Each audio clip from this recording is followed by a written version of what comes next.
What's going on, YouTube? In this video, we're going to be talking about one of the oldest and most effective techniques there is on the battlefield, and that's the ambush.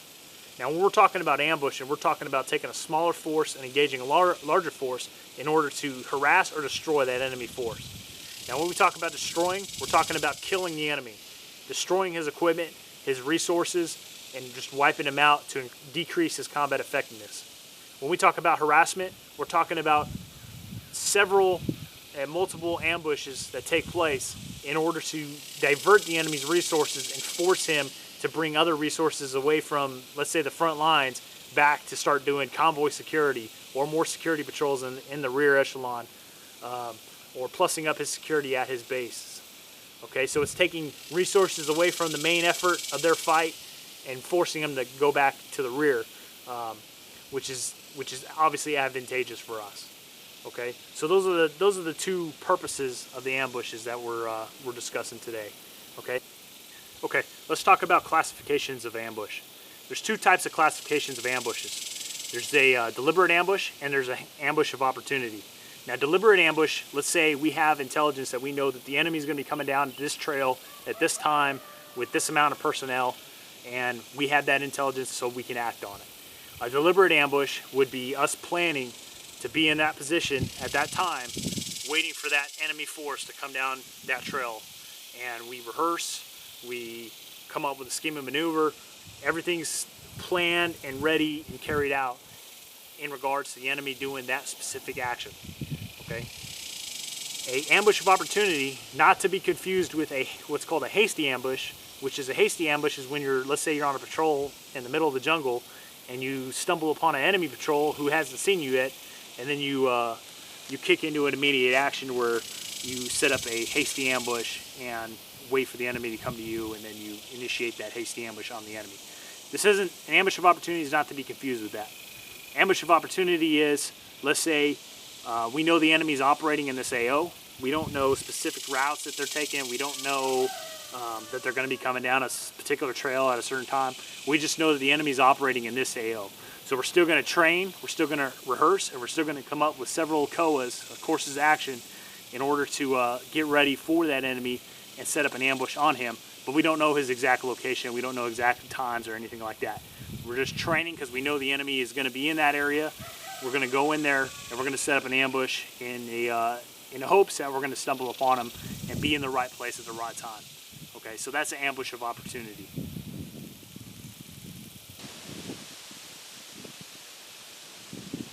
All right, let's talk about some of the weapons you need to take on an ambush. When you initiate an ambush, it needs to throw the enemy in a state of chaos. A state to where once that ambush is kicked off, they are in disbelief, they don't know what's going on, and they're just sitting there pretty much getting killed. One of the best weapons to do that is an explosive device.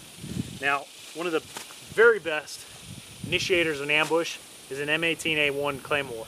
It's nothing more than a block of C4 with ball bearings in front of it, but this will throw the enemy in a state of mass confusion when it goes off. This is going to hurl those ball bearings right at them. You're going to set it up in your kill box. You're going to orient it on the enemy's likely avenues of approach, and you're going to wait until the enemy's in that kill box before you touch these off. Another good initiator of a ambush could be like a Law rocket or an AT4. Something that's going to hit the enemy fast and hard and throw him into that chaotic state to where he doesn't know what the heck's going on because he's got to gather himself. And while he's trying to gather himself, you got belt feds, automatic rifles, 203 grenades dropping on them, and pure chaos for them, and they can't collect themselves. They don't have time to react, and they just get wiped out. That's the state you want to throw them into. All right, let's talk about some of the weapons that you shouldn't use to initiate an ambush. You should always initiate an ambush with either an explosive device or a closed bolt weapon. Do not use an open bolt weapon or an M203. Okay? Now, I know I just said initiate an ambush with an explosive device, and yeah, some of you are probably saying that an M203, well, isn't that an explosive device? Yes, it is an explosive device, but here's the problem. If you've ever fired an M203 or even seen a video of an M203, there's some hang time between the time you pull the trigger on this M203 and the time that round's going to impact on the target. So the enemy might hear that dook, that very audible sound that is very recognizable, and they might be able to have time to react to that sound before that round actually impacts and does what it's supposed to the enemy. Okay, so that might give them just enough time to take cover and kick into immediate action before that round even impacts on target. Okay, for that reason alone, you do not want to initiate an ambush with an M203. All right.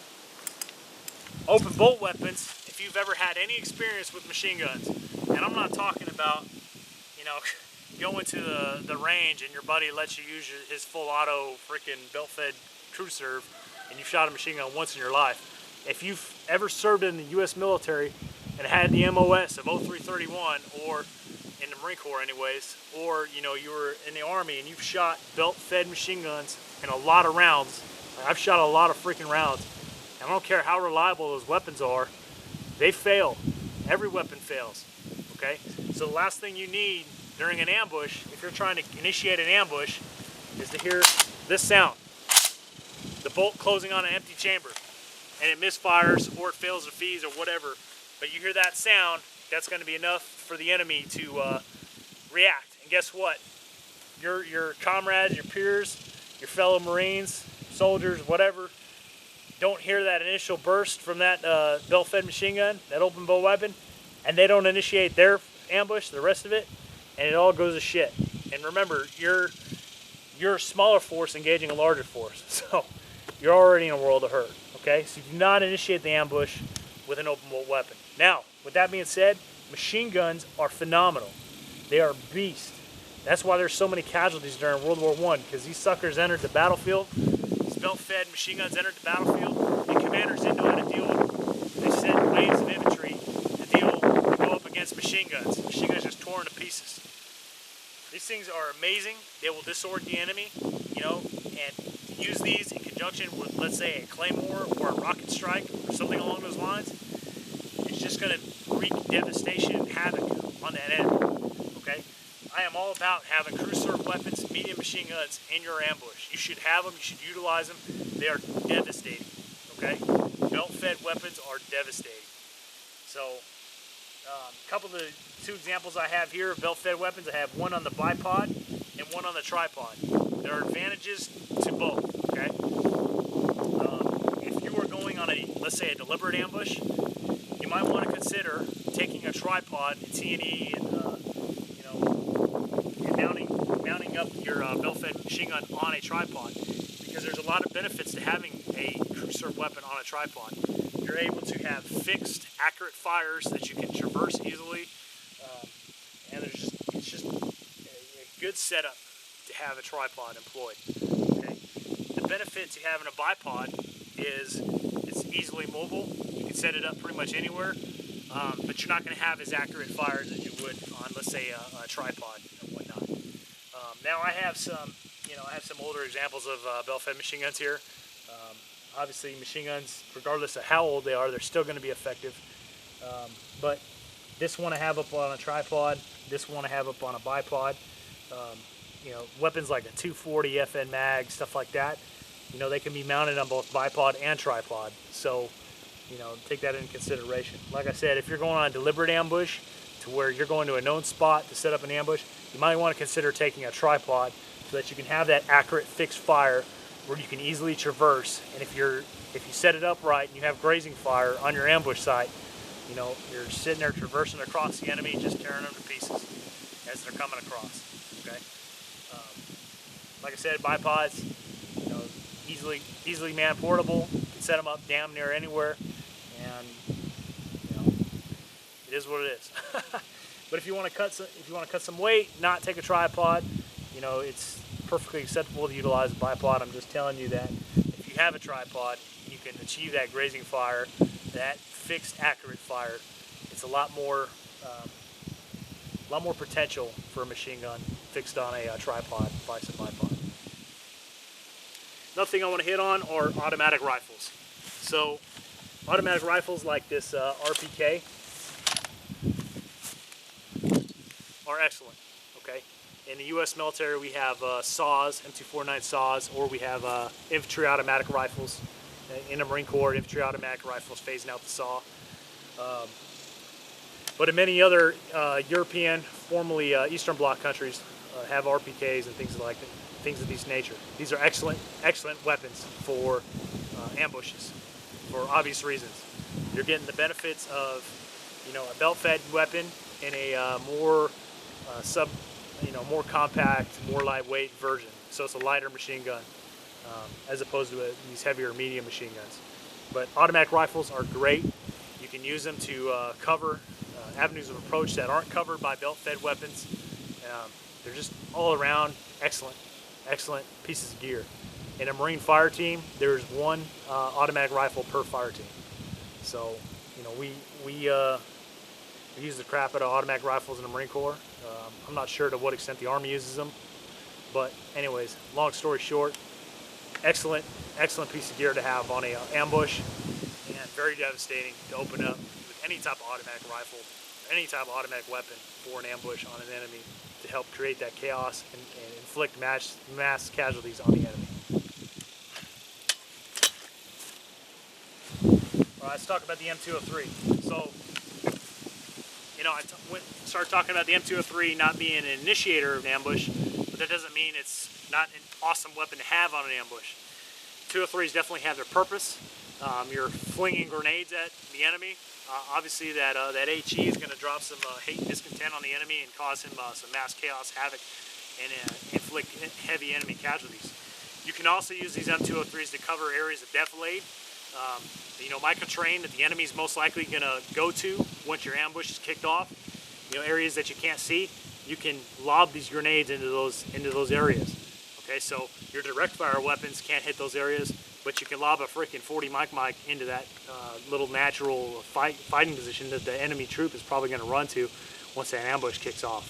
So 203s are excellent. If you have the capability of having a 203 in your ambush, you definitely need to take as many as you can. Okay. Individual rifles, not everybody can have a machine gun, not everybody can have a 203, not everybody can have crew serve weapons or automatic rifles, but individual rifles obviously have their place. They're lightweight, they're maneuverable, and when it comes time to close with on that enemy that you've unleashed hell in the ambush with, you're going to be sending your riflemen up there. You're not going to dismount your crew serve machine guns to go down there and inspect the enemy dead or collect casualties or whatnot. So riflemen absolutely have their place on the in the ambush. Okay, rifles are for the most part more accurate, so guys can take more precision shots and whatnot with a rifle than you can with these automatic rifles and these machine guns. So obviously rifles have their place. Most of the guys in your ambush are probably going to have just a regular rifle. So rifles just have their place. Just make sure that they're positioned strategically, and don't place a rifleman in a spot where a machine gun or an automatic rifle or a 203 gunner would do better. Okay, so make sure you're strategic about where you place your riflemen. Riflemen are also good in using them for security on your ambush, because we'll talk about this later, but you always want to have security elements pushed out on your flanks and rear when you're set up in your ambush, so that the enemy cannot walk up on you from the wrong direction or whatnot. So your security elements can provide you that protection of your flanks and your rear to prevent the enemy from discovering you that way or flanking you. Okay. Another thing you might want to consider if you have the capability is having somebody like a designated marksman. Now, in the U.S. military, particularly in the Marine Corps, freaking every rifle has a damn ACOG or RCO on their weapon. So we really don't have that designated marksman role anymore, because everybody's got a freaking optic like this mounted on their rifle now. But in past days, and then maybe if you're in a country that doesn't have the monetary value, or the monetary backing that the U.S. has as far as military spending is concerned, and you don't have everybody with a optic on a rifle, having a few guys in a squad or a few guys in a platoon or whatnot that actually have optics mounted on their weapon, you might want to strategically position these guys so that they can be selective in the targets that they choose. Okay, which brings me to another point. You should be selective in your targeting if you have that ability. What I mean by that is you should have a target precedence order. Okay, a target precedence order would be, if we have this type of enemy soldier carrying this type of weapon or in this type of leadership position, we're going to engage this guy first and then move our way down the row. Okay? If you have that ability, that's a great system to have, because there's certain weapons that the enemy can use to mount a counterattack or be more effective in his resistance to your ambush. Okay? If you have a squad of enemy troops patrolling down a trail and they're going to walk in your ambush, and two of them have RPKs, one of them's got a PK machine gun, one of them's got an RPG, and the rest of them have AKs. You know, who do you want to take out first? Okay, you want to take out, you know, the guys with the freaking RPKs and the PK machine guns and the RPGs. You want to take those guys out first because they've got the you know, more high-powered weapon systems that are going to be able to get themselves out of that ambush. Okay, because once RPGs start flying at your guys, you know, your guys aren't bulletproof. They're not freaking, you know, they're not, for the most part, you know, they get scared as well. Okay, so if you got freaking RPG rockets flying back at your guys in your ambush position, you know, that's not a good day. So, you know, target precedence, take out those guys that have, you know, the higher powered weapon systems, RPGs, PK machine guns, RPKs. If you can, take them out first and then move your way down. Okay, again, I stress that if you can, because nothing ever goes as planned. You know, combat is just, it's fierce, it's quick, it's in your face, and, you know, a lot of times it just comes down to, you know, rounds going back and forth, and you don't have time to think. So, but like I said, if you can be selective, particularly when the enemy's moving into your kill zone and you're waiting for the ambush to be initiated, and your guys are orienting on enemy troops, you know, if you have the choice between taking out a dude with a RPG or a guy with a freaking AK-47 or AK-74, I would orient on that gentleman with the RPG before you take out that guy with the rifle. Okay, so that's something to take into consideration. And to elaborate on that a little bit more, let's say you're setting up an ambush for a convoy. Maybe you have target precedence for your anti-tank guys, your guys with small rockets, your guys with RPGs, your guys with AT-4s or whatnot. Target precedence would be BMPs, and then technicals, and then you know, soft-skinned trucks or jeeps or whatnot, and then working your way down to the infantry, RPG gunners, machine gunners, AK guys, you know, regular riflemen and whatnot. So that's what I mean by target precedence. That's something you would cover prior to stepping off on your ambush. Okay. Well, looks like I've covered all this, so we'll move on to the next topic. Alright, so now we're going to talk about the two different types of ambushes. There's a point and an area ambush. In a point ambush, forces are deployed along a single killing zone. And the point ambush is set up along an enemy's route, and it delivers a heavy volume of highly concentrated fire necessary to isolate, trap, and destroy the target. You can use almost any formation with a point ambush, and we're going to talk about those different formations here in a minute. In area ambush, forces are deployed along multiple related point ambushes. They use the area of ambush when a point ambush will not produce the desired results. So an example with this would be, so you have your main point ambush set up, okay, and then you have other point ambushes set up. So in this example, and obviously I'm confined here in a little space, but I've got two additional point ambushes set up. So if, for instance, the ambush is initiated on this little group of guys here, and, you know, they try to flee this direction, they get hit with another point ambush, or if they try to retreat and go the opposite direction, they get hit with another point ambush. And these point ambushes don't have to be in a, you know, a linear line or anything. They could be set up virtually anywhere, anywhere that you think the enemy might head to after the ambush is initiated. That's where you could set up, and that would be an example of an area ambush. So you're getting a lot better results because you're most likely going to destroy the enemy and inflict mass casualties if you have multiple point ambushes set up in an area ambush. So if that makes sense.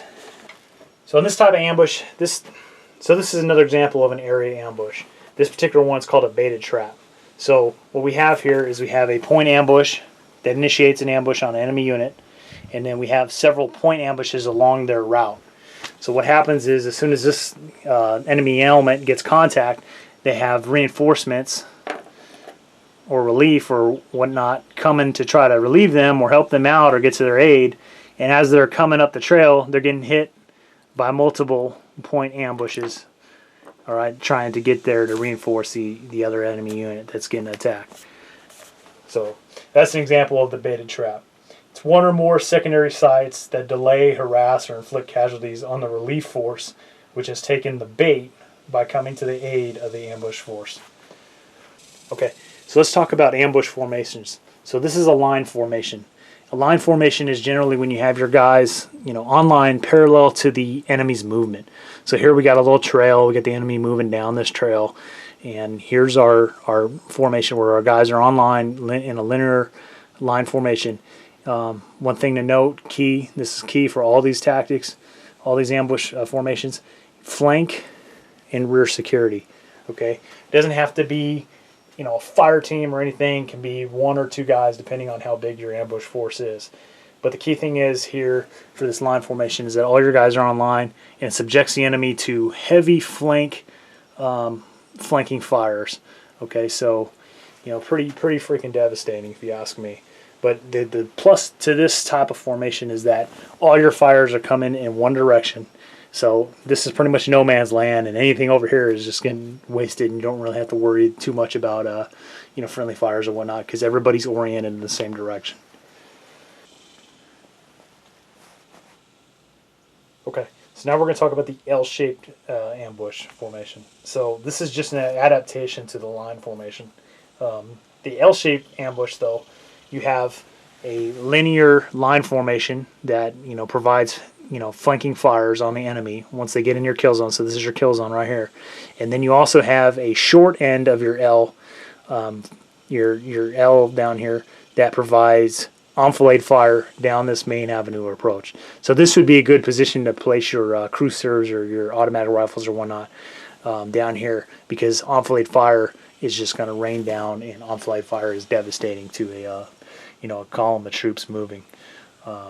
So depending on how disciplined your enemy is, on what type of formations they use and whatnot, undisciplined enemy will just use a staggered regular column type movement, like a ranger file or something, and they'll just be moving down the trail, one behind the other. And if you got a crew serve or a automatic rifle oriented on that particular trail, and you're at the short end of the L right here, and you deliver enfilade fire, it's just going to destroy that enemy force. So an L-shaped is a very effective means of ambush. So you got both this linear line here that's providing flanking fires on the enemy, and then you got the short end that's providing enfilade fires. And what you have is you have interlocking fire here. So you got rounds coming from two different directions, rounds interlocking and just annihilating the enemy in that kill zone. Okay, so the next one we have is a Z formation, which is very similar to the L-shaped ambush.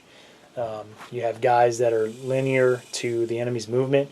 You also have a short leg that provides, frontal enfilade fires. The difference between a Z and the L is that you have this adaptation here. You've got another leg going in the opposite direction, and the primary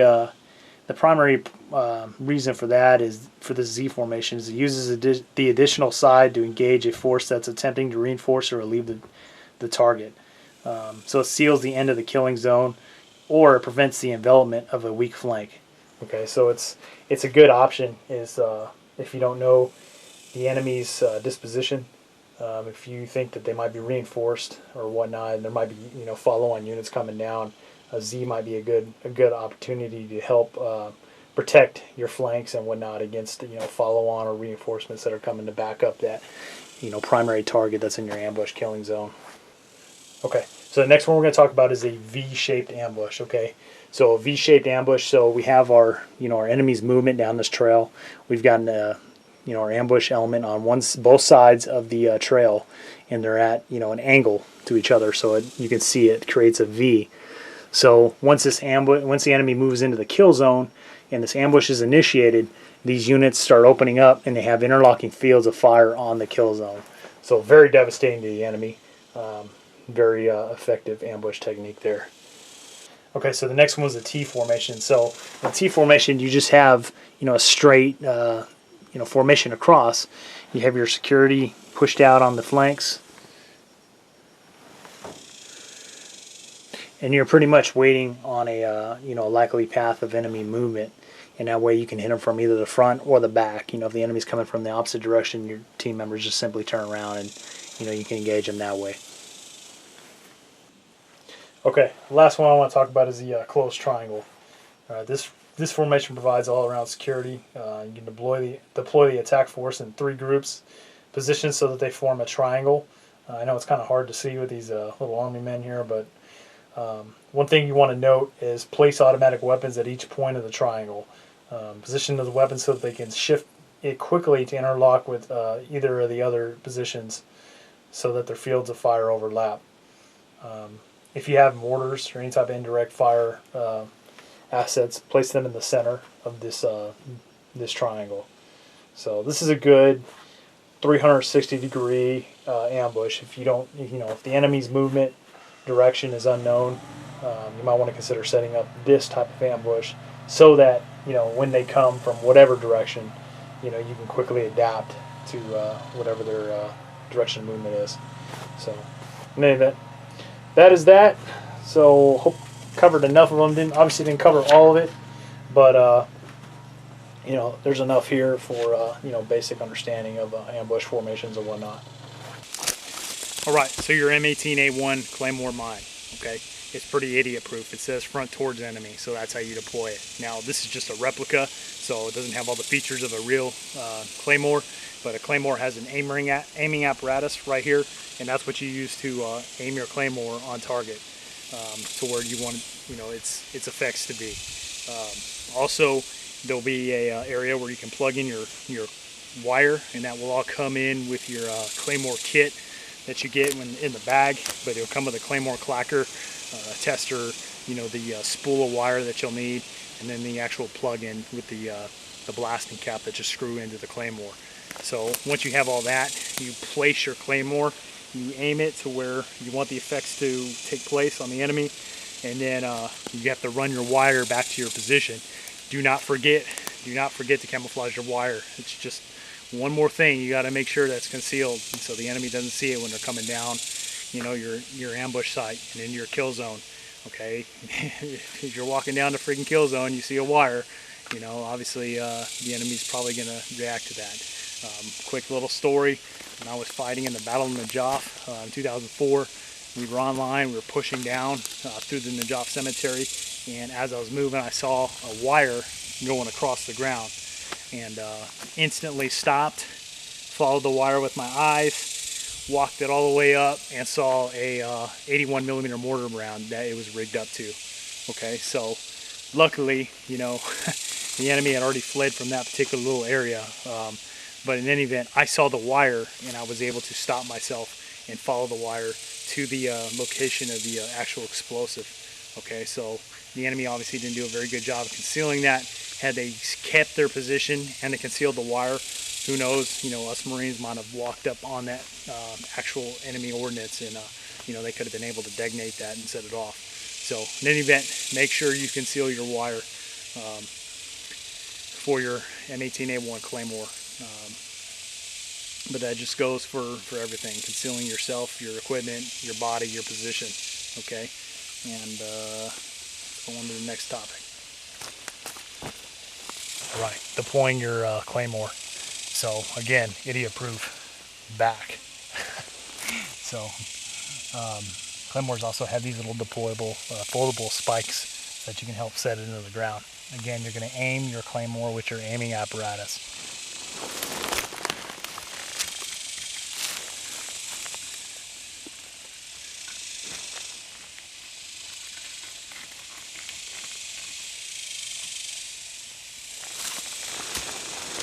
Okay, so once it's set up, then I'm going to camouflage it. All right. There's a lot of dead weeds and stuff around here, stuff that looks like all around the ground.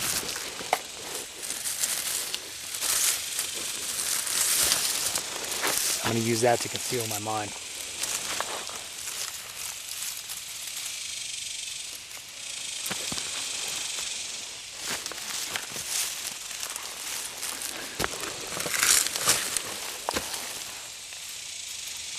Obviously, you don't want to use the foliage that's in the immediate area.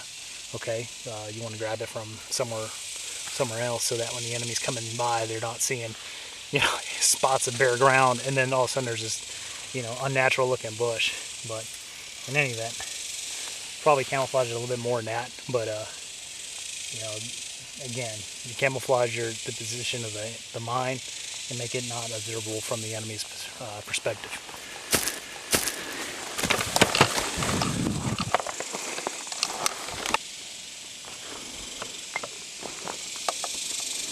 Alright, so mine is camouflaged.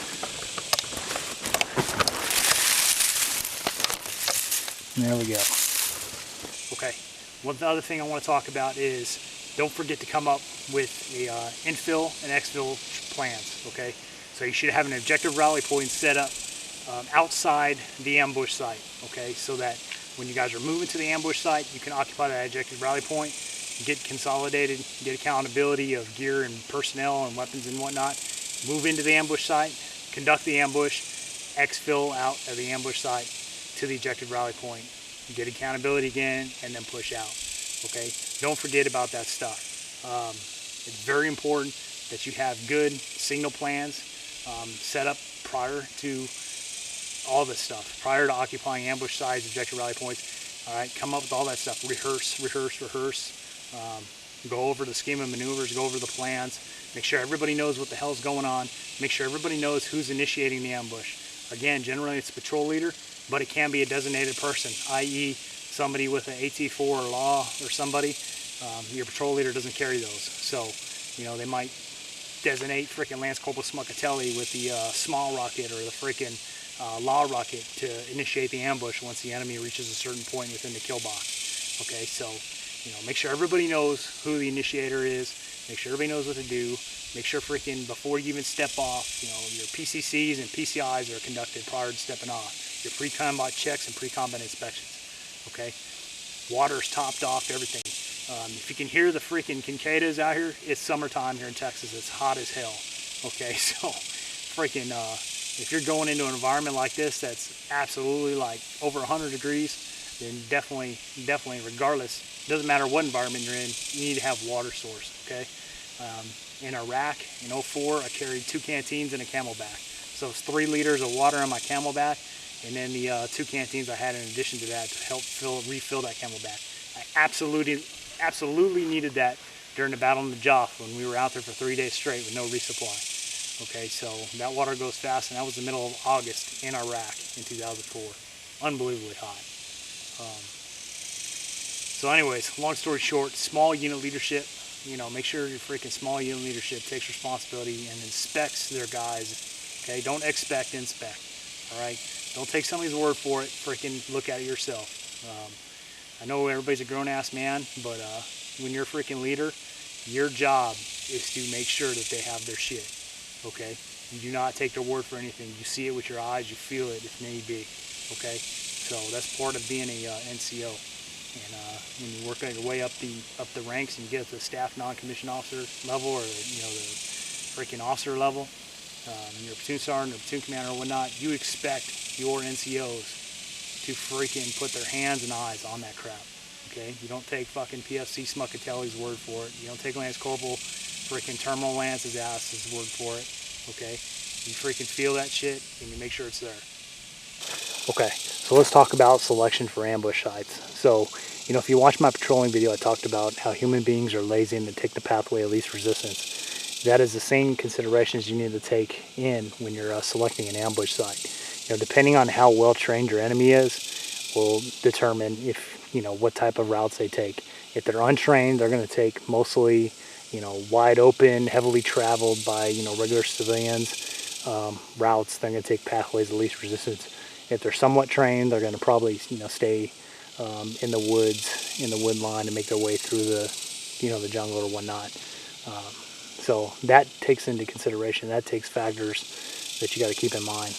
One thing that we're looking at here is we have a dry creek bed in front of us. So let's say we set up an L-shaped ambush on this dry creek bed, and I was talking about earlier about having you know, crew serve weapons on tripods and whatnot. So we've got this crew serve oriented on this creek bed, and I've got it mounted up on a tripod, and Crucifer weapons that are mounted on tripods have traversing and elevation knobs.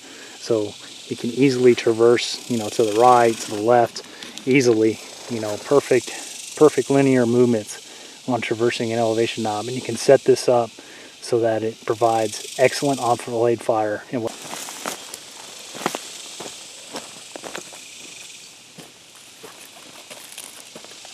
that's it, YouTube. That concludes my ambushing video. I hope you guys enjoyed it. I hope you got something out of it. I appreciate all y'all's feedback. One thing I just want to add real quick is don't forget to camouflage. Right now I have a uncamouflaged position here.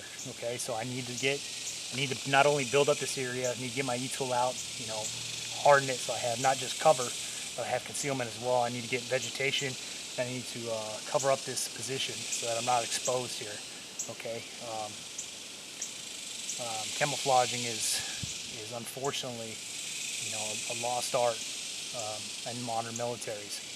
A lot of guys aren't taking into consideration. I've seen guys wearing flashy little D-rings that they got off of sunblock holders, okay, going into the field in theater. It's just unacceptable.